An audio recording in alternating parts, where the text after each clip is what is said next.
नमस्कार पालक मित्रांनो, हे आकाशवाणीचे यवतमाळ केंद्र आहे. या आकाशवाणीच्या यवतमाळ केंद्रात कार्यरत असलेल्या सौ मंगलाताई माळवे यांच्याशी आपण आज चर्चा करणार आहोत बालमानसशास्त्रावर. तर चला जाऊया आकाशवाणी केंद्रात. नमस्कार पालक मित्रांनो, मी डॉक्टर दीपक आपल्या सर्वांचं पुन्हा एकदा स्वागत करतो आशा इन्स्टिट्यूट ऑफ ऑटिझम तर्फे सादर करण्यात येणाऱ्या या कार्यक्रमामध्ये. आज आपण आलेलो आहोत आकाशवाणी यवतमाळ केंद्रामध्ये. आपल्या यवतमाळच्या आकाशवाणी केंद्रामध्ये गेल्या कित्येक वर्षापासून ज्या सर्व लोकांच्या मुलाखती घेतात, आज त्यांची मुलाखत घेण्याची वेळ आलेली आहे. तर आपण स्वागत करूया मंगलाताई माळवे यांचं. नमस्कार श्रोते हो आणि दर्शक हो, तुमचं आम्ही मनपूर्वक या कार्यक्रमात डॉक्टर साहेबांसोबत स्वागत करतोय. मंगलाताई, मला तुम्हाला विचारायचं की या आकाशवाणी क्षेत्रामध्ये तुम्ही आल्या कशा आणि किती वर्षापासून या क्षेत्रामध्ये काम करतात? डॉक्टर साहेब, ऍक्च्युली मी 34 वर्षापासून आकाशवाणी यवतमाळ इथे कार्यरत आहे. खरं म्हणजे माझ्या वडिलांसारखं माझे वडील डेप्युटी कलेक्टर होते, तसं मला प्रशासकीय अधिकारी व्हायचं होतं. परंतु मी याही जॉबमध्ये खूप समाधानी आहे, कारण मला या योगे म्हणजे केंद्र शासनाचा हा जॉब करताना मला सोबतच जनसेवा सुद्धा करण्याचं म्हणजे अहोभाग्य लाभलंय असं म्हणूया. त्यामुळे मी इथे खूप समाधानी आहे. 34 वर्ष हा जॉब करताना तुम्हाला कितीतरी वेगवेगळे अनुभव, कितीतरी लोकांसोबत तुम्ही इंटरॅक्ट केलं असेल, त्याबद्दल काय सांगाल? खूप लोकांसोबत इंटरॅक्ट केलंय. खूप म्हणजे असं म्हणावं लागेल, की माझ्या कुटुंबाची जी कक्षा आहे ती विस्तारली आहे असं म्हणायला हरकत नाही. कारण खूप मोठं कुटुंब माझं या मीडियामुळे झालेलं आहे. श्रोते असंख्य असंख्य श्रोते प्रेम करतात, असंख्य श्रोते आणि वक्ते सुद्धा प्रेम करतात. असंख्य महिला आमच्याशी जुळून आहेत, ज्यांच्यासाठी मी मध्यंतरी कायदेविषयक सल्ला म्हणून सदर चालवलं होतं आणि त्यांना खूपदा आम्ही कायदेविषयक मदत सुद्धा मिळवून दिली. म्हणजे आपण असं म्हणूया, की त्यांच्या दुःखाचं ओझं आपण आपल्या डोक्यावर घेऊ तर शकत नाही डॉक्टर साहेब, पण आपण त्यातला काही अंश जर कमी करू शकलो, तर आपण असं म्हणूया, की खूप चांगल्या प्रकारे आपण त्यांना मदत करतोय. मी असं ऐकलंय की म्हणजे नुसत्या या आकाशवाणी केंद्रात काम करता करता तुमचा म्हणजे इतका मोठा परिवार झालेला आहे आता की ते लोक तुम्हाला सुखदुःखात बोलवतात, मरणाला सुद्धा बोलवतात, किंवा त्यांच्याकडे जर काही आनंदी प्रसंग असेल तर त्यावेळेस पण तुम्हाला जावं. हे खरं आहे का? अगदी खरं आहे, की कधी-कधी काय होतं सर, की दुःखामध्ये त्या व्यक्तीची आठवण येते, की जी फार जवळ असते. नातं तर असं कोणतं रक्ताचं नसतं, पण माणुसकीचं नातं मात्र या डिपार्टमेंटमध्ये इतकं घट्ट आहे, की एखाद्या व्यक्तीला कोणी आजारी असला, कोणी दुःखात असला, तर पहिला फोन आम्हाला येतो, मला येतो, की ताईंना बोलवा, मला त्यांच्याशी बोलून कदाचित चांगलं वाटेल. तर जिथं आपण म्हणू, की विसावा माणसाला, विश्वास आणि विसावा या दोन्ही गोष्टी त्यांना आमच्यामध्ये सापडतात आणि ते या खात्याने म्हणजे या विभागाने या आकाशवाणीच्या माध्यमाने मला दिलेलं आहे. नक्कीच मी पण बघितलंय तुमचं कार्य. पण आता मला असं विचारायचं की जेव्हा तुम्ही एवढ्या लोकांच्या संपर्कामध्ये येता, तर मग या वेगवेगळ्या लोकांचं मनोविश्व पण तुम्हाला माहिती पडत असेल. तर तुम्हाला काय वाटतं की या लोकांचं मनोविश्व कसं असतं आणि कशा प्रकारे लोकांची नाळ जुळत जाते? डॉक्टर साहेब, कसं आहे, की माणूस जेव्हा जन्माला येतो, तर तेव्हाच आईच्या गर्भातच त्याचा मेंदू सुद्धा तयार होत असतो, घडत असतो. मग आई ज्या वातावरणात असते, त्या वातावरणात जसं आपण फार पूर्वी म्हणजे आपल्या पुराणामध्ये ऐकलेलं आहे, की अभिमन्यूनी पोटामध्येच चक्रव्यूहाचा भेद आपण जाणून घेतला होता त्यांनी. म्हणजे गर्भसंस्काराचं जे महत्व आहे, तेव्हापासून आहे. तर ती जी स्त्री असेल, तर ती ज्या वातावरणात वाढते किंवा राहते, ते संस्कार व्यक्तिमत्वामध्ये पडत असतात केव्हापासून? जेव्हापासून ती व्यक्ती गर्भात असते. मग त्यानंतर जन्माला आल्यानंतर तो ज्या समाजात जन्माला येतो किंवा ज्या वातावरणात जन्माला येतो, त्या वातावरणात जन्माला आल्यानंतर तो काय बघतो आणि त्याला कोणते अनुभव येतात, तो कोणत्या व्यक्तींच्या सानिध्यात राहतो, या सगळ्या गोष्टींमधून त्याचं व्यक्तिमत्व घडत असतं. मी असंख्य लोकं पाहिले डॉक्टर साहेब, की ज्यांना म्हणजे विशेषतः अशा कुटुंबामध्ये, की जिथे कधी-कधी काही अपघात झाले किंवा एखादी मनासारखी गोष्ट झालेली नाही आहे किंवा कधी-कधी खूप वेळा असं होतं, की मुलाला खूप लाडात वाढवण्यात येतं. कधी-कधी खूप बंधनात वाढवण्यात येतं. मग या सगळ्या गोष्टींचा परिणाम त्यांच्या व्यक्तिमत्त्वावर होत असतो आणि मग त्यामधून ते व्यक्तिमत्व घडत असतं आणि मी काम करत असताना जेव्हा आम्ही रेकॉर्डिंगला वगैरे बाहेरगावी जातो, तर मी फक्त एक अँकर म्हणून किंवा आकाशवाणीची उद्घोषिका म्हणून मी मुलाखत घेते सर, पण ते घेत असताना मी निरीक्षण पण करत असते, की समोरच्या व्यक्तीची बॉडी लँग्वेज काय आहे? की ती आता एखादी स्त्री तिचे अनुभव सांगत असेल, की माझा पती त्यांनी सुसाईड केलं, तो शेतकरी होता. मग ती तो तर निघून गेलेला आहे, पण ही आता एकल पालक आहे.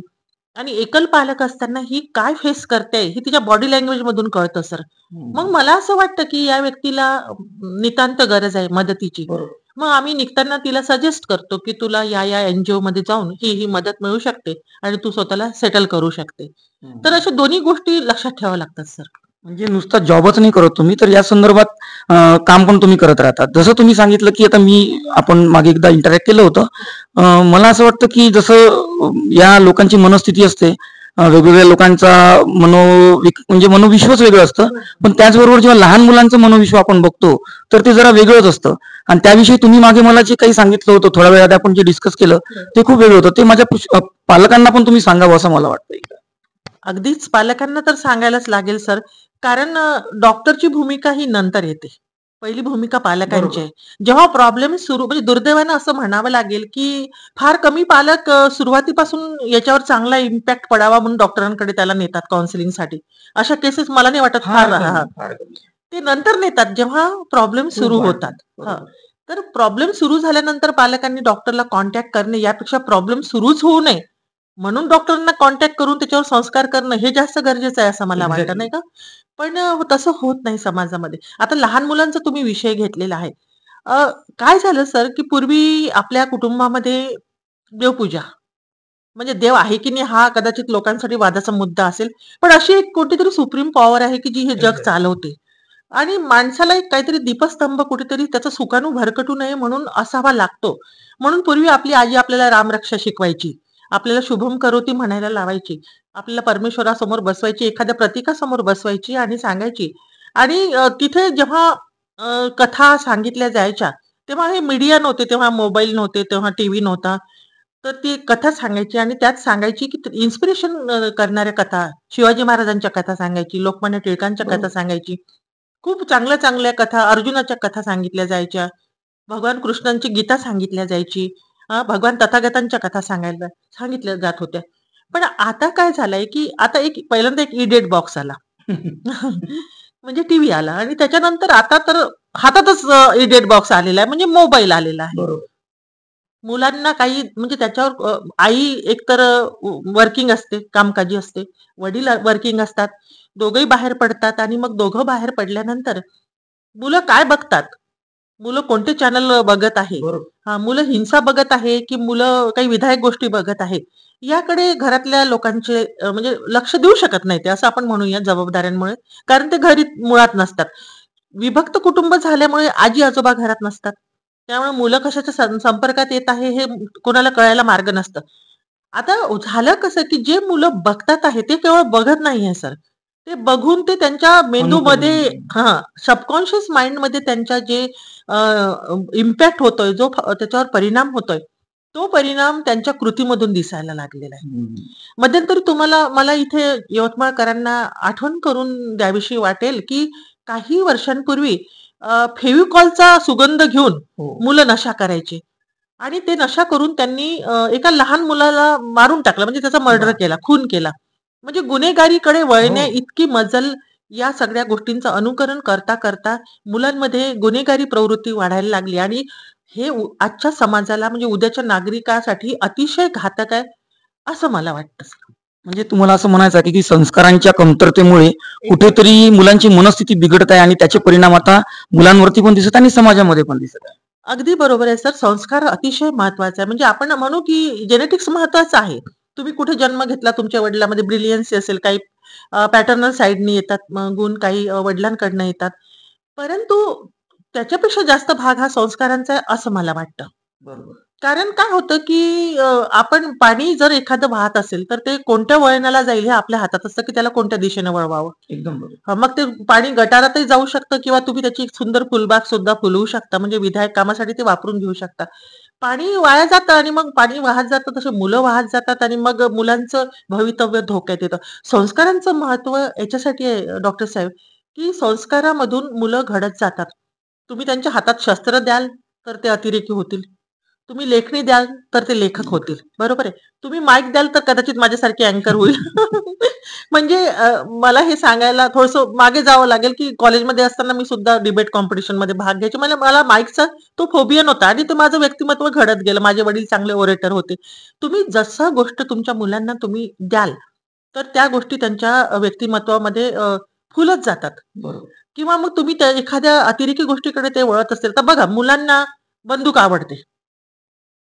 वाटताना असं वाटते हा खेळण्यासाठी बंदूक मागतो ही सामान्य बाब वाटते सर. काही दिवसांनी तो बंदुकीचं लायसनही मागू शकतो. नाही का? बरोबर. तर तुम्ही काय देता? मुलगा काय मागतो याच्याकडे तुम्ही लक्ष द्या. ही सामान्य बाब तुम्ही समजू नका. मुलं काय करतात? म्हणजे मला तर याच्याहून पुढे जाऊन हे म्हणावं लागेल, की आईने मुलांची खिशी सुद्धा तपासायला पाहिजे. बरोबर. हां, की त्याच्या खिशामध्ये खर्याची पुडी आहे का? तंबाखू आहे का? सिगारेटचं आहे का? हो. काय आहे त्याच्या खिशामध्ये? तो कोणाशी बोलतो? त्याची मित्र-मैत्रिणी कोण आहे? त्याच्या आजूबाजूचा वर्ग कोण आहे? तो कोणाच्या सानिध्यात राहतो? तो किती वाजता घरी येतो? म्हणजे आपण सगळ्या मर्यादा सर मुलींना दिलेल्या आहेत, की मुली संध्याकाळच्या आत घरी आल्या पाहिजे. पण मुलांचं काय?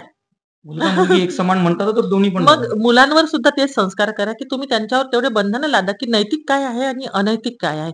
आता होतं कसं सर, की लहान मुलांच्या सायकॉलॉजीच्या संदर्भात तुम्ही म्हणाल, तर लहान मुलं अबोध आहे असं पालकांना वाटतं. बरोबर. पण ते आता अबोध नाहीयेत. त्यांचं काय झालंय सर सायमल्टेनियसली म्हणजे समांतर दिशेनं जर आपण विचार केला, तर मुलं हे खूप ब्रिलियंट झालेले आहे. त्यांचं ग्रास्पिंग इतकं वाढलेलं आहे, तर त्याचा सदुपयोग व्हायला पाहिजे स्टडीमध्ये. पण ग्रास्पिंग वाढल्यामुळे त्या अशा दिशेनं वळलेले आहेत ते, की त्यांना काहीतरी कुतूहल निर्माण झालं. फ्रँकली बोलायचं झालं तर स्त्री-पुरुष संबंधांबद्दल म्हणा किंवा एखादी नशेची दवा आहे, अंमली पदार्थ आहे, तो चाखून बघावा. ह्या स्पॉईल करणाऱ्या गोष्टींकडे जर त्यांची बुद्धिमत्ता वळली, तर ते कितीही बुद्धिमान असले, तर त्याचं आयुष्य उद्ध्वस्त झाल्याशिवाय राहणार नाही, असं मला वाटतं. म्हणून पालकांनी काय करायला पाहिजे, की तुम्ही अबोध नाहीये तुमचे मुलं. ते आता निरागसतेच्या थोडंसं जर पुढे सरकले, त्यांचं वय वाढत असलं आणि त्यांच्यामध्ये तुम्हाला जर हे बदल घडताना दिसत आहे, तर तुम्ही ते लपवून ठेवू नका समाजाच्या भीतीनं. तुम्ही डॉक्टर्सना कॉन्टॅक्ट करा, नाही का? बरोबर आहे. पण याच्या व्यतिरिक्त पण मॅडम जसं काही आढळतं, की काही मानसिक समस्या अशा असतात, की ज्या त्यांना जन्मजात मिळतात किंवा काही कारणास्तव मिळतात. बरोबर. असे पण काही मुलं आहेत ज्यांना जसं मी ज्या क्षेत्रात काम करतो, तिथे ऑटिझमशी वगैरे रिलेटेड येतात. हो, हो. तर यांचे पण पालक आहेत. तर या पालकांची मनस्थिती मजबूत करण्याकरता त्यांना तुम्ही काय संदेश द्याल? सर कसं आहे, की मुलं का घडतात असे? खूप कुटुंबामध्ये आई-वडिलांचा विसंवाद असतो. खूप कुटुंबामध्ये वडील व्यसन करतात. बरोबर. मी तर असेही कुटुंब पाहिले, की जे मुलालाच म्हणतात, की "जा त्या पाणठेल्याहून तंबाखूची हो. गोळी घेऊन ये." मग तुम्ही काय शिकवताय मुलांना? नाही का? तुम्ही मुलांना सांगताय, की हा तंबाखू आहे. हां, याला तंबाखू म्हणतात. हे तुम्ही ओळख करून देताय मुलांना. आई-वडिलांना मी हे सांगेल, की तुमचं पहिलं कर्तव्य आहे, की तुम्ही मुलांना काय शिकवता? आणि सगळ्यात महत्वाचं आहे, की ज्या घरामध्ये वातावरण ठीक नसेल सर, जिथे विसंवाद असतील, तर तिथली मुलं ही डायव्हर्ट होतात आणि बाहेर सुख शोधायचा प्रयत्न करतात. आणि जेव्हा ते बाहेर सुख शोधायचा प्रयत्न करतात, तेव्हा काही विघातक तत्व समाजातले ते त्याचा फायदा घेण्याचा सुद्धा प्रयत्न करतात. बरोबर. की जा तुझ्या घरून पैसे घेऊन ये. जा मग तो मुलगा घरात चोऱ्या करायला लागतो. मित्रांना खुश करायसाठी मग तो बाहेर सुख शोधायचा प्रयत्न करतो. आई-वडिलांचा विसंवाद असेल, सून-सासूचा विसंवाद असेल, घरातील कुटुंबामध्ये आपसात प्रेम नसेल आणि 4 भिंतीमध्ये राहताना त्यातही अजून माणसा-माणसामध्ये जर भिंत असेल, तर मग फार कठीण होऊन जातं, की मुलं तुमच्या घरात थांबतील. त्यांना ते वातावरण नकोसं असतं. म्हणजे आपण असं म्हणूया, की मग याला पालक जबाबदार नाही का? वातावरण चांगलं ठेवणं हे तर आपल्या हातात आहे.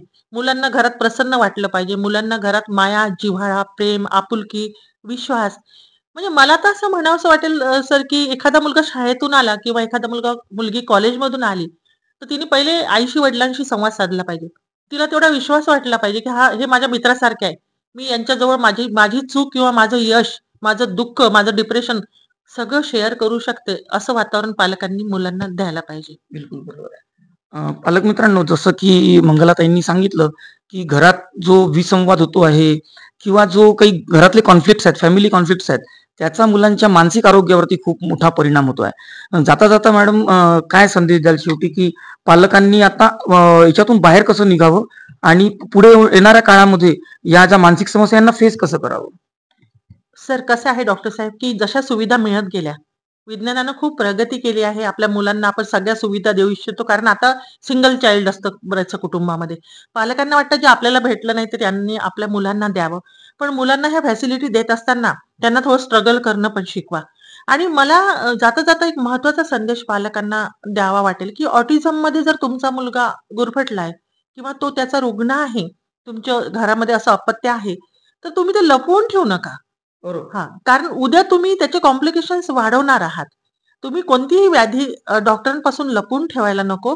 कारण नंतर मग अशा वेळेस आपण एक हद्द पार झाल्यानंतर आपण त्याला परत आणू शकत करू नाही. शकतो. माती वाळल्यानंतर आपण त्याला वळवायला गेलो त्याचे तुकडे पडतील. म्हणून जेव्हा ही व्याधी सुरुवात झालेली आहे, तेव्हा तुम्ही डॉक्टरांना संपर्क करा. कारण तुमचा मुलगा जसा तुमचा मुलगा आहे, तसा तो समाजाचा एक जबाबदार घटक सुद्धा होणार आहे. आणि तुमचं अपत्य चांगलं राहावं, ते आनंदी राहावं, सगळ्यांच्या इतर अपत्यांसारखं तो तंदुरुस्त, सुदृढ राहावा, असं प्रत्येक पालकाला मला वाटतं. तर म्हणून ही गोष्ट लपवून ठेवू नका. तुम्ही डॉक्टरांना संपर्क करा. त्यांना तुम्ही सगळ्या गोष्टी खुलून सांगा. कारण डॉक्टरांजवळ या गोष्टीचा इलाज असतो आणि डॉक्टर स्वतःच एक मला असं वाटतं, की सेवाभावीच तो जॉब आहे. ते सेवाभावामध्ये सुद्धा असतात आणि त्यांना वाटतं, की आपला पेशंट दुरुस्त झाला पाहिजे. म्हणून मला असं वाटतं सगळ्यांनी पहिल्यांदा अशा पालकांनी ज्यांच्या घरामध्ये ऑटिझमचे पेशंट आहेत, त्यांनी डॉक्टरांचा सल्ला नक्कीच घ्यायला पाहिजे. हो. पालक मित्रांनो, मंगलाताईंचा जो 34 वर्षांचा अनुभव आहे, त्या अनुभवातून त्यांनी हे मार्गदर्शन केलेलं आहे. मला असं वाटतं, की हा येणाऱ्या काळामध्ये हा जो मार्गदर्शन आहे, हे नक्कीच आपल्या पालकांच्या खूप खूप कामात येणार आहे. मी आशा इन्स्टिट्यूटतर्फे मंगलाताई यांचं खूप खूप आभार मानतो, की त्यांनी जे मार्गदर्शन केलं, असंच मार्गदर्शन भविष्यात सुद्धा आम्हाला करत राहावं. धन्यवाद ताई. डॉक्टर साहेब, तुम्ही मला बोलण्याची संधी दिली आणि सगळ्यात महत्त्वाचं पालकांपर्यंत तुम्ही जो एक हा उपक्रम राबवलेला आहे पोहोचवण्याचा, हा अतिशय चांगला उपक्रम आहे. They will be very thankful to you. मी तुमचा आभार मानते. धन्यवाद. धन्यवाद.